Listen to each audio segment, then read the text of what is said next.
आपटेच्या संदर्भातला निर्णय बदलला नाही तर मनसेनं आता आंदोलनाचा इशारा दिलाय आणि बदलापूरमध्ये महामोर्चा काढू असंही अविनाश जाधवांनी म्हटलंय।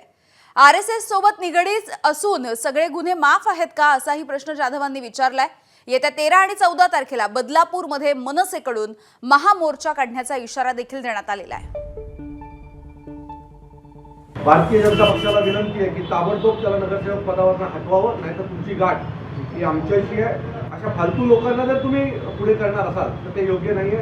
तुम्ही एका बाजूला बदलापूरमध्ये काँग्रेसच्या विरोधात प्रचार केला, आज त्याच काँग्रेसच्या नगरसेवकांना तुम्ही तुमच्यात घेतलं, एमआयएमला विरोध केला, एमआयएमच्या पाया पडलात सत्तेत बसण्यासाठी। मला असं वाटतं की काय नक्की भारतीय जनता पक्षाच्या या राज्यात चालू आहे।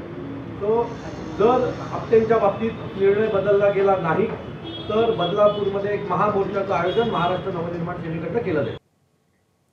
दरम्यान याच तुषार आपटेला भाजपनं स्वीकृत नगरसेवक म्हणून स्वीकारल्याच्या नंतर ठाकरेंच्या शिवसेनेचे खासदार संजय राऊत यांनी तीव्र शब्दामध्ये संतापही व्यक्त केलाय। जे आपटे नावाचे ग्रस्त आहेत आरएसएस आणि भाजपशी संबंधित, त्यांना लैंगिक अत्याचाराबद्दल काय भाजपने बक्षीस दिलंय का? लज्जास्पद प्रकार आहे। राज्याच्या प्रतिमेला काळीमा फासणारे कृत्य भारतीय जनता पक्ष करत आहे। लाडक्या बहिणींना 1500 रुपये देऊन तुम्ही असे व्यभिचार घडवताय। लाडक्या बहिणींना 1500 रुपये देऊन तुम्ही त्यांचे अब्रू विकत घेताय।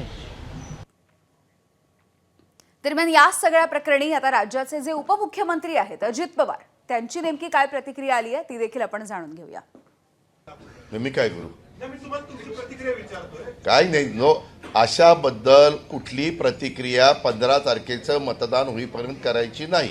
आता एकमेव उद्दिष्ट 15 तारखेचं मतदान आमच्या उमेदवारांना मिळवण्याच्या करता आम्ही काय काय करू पाहतोय हे सकारात्मक सांगणं आणि ज्या गोष्टी समोरच्यांनी चुकीच्या केलेल्या आहेत त्यांची नकारात्मक भूमिका स्थानिक लोकांची तुमच्या समोर ठेवणं।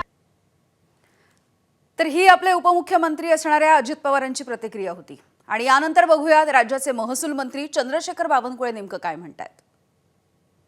स्थानिक लेवलला मला बघायला लागेल, प्रत्येक गोष्टीची माहिती काल मी प्रवासामध्येच आहे, त्यामुळे मी माहिती घेऊन त्याची चर्चा करेन। एबीपी माझा, उघडा डोळे बघा नीट।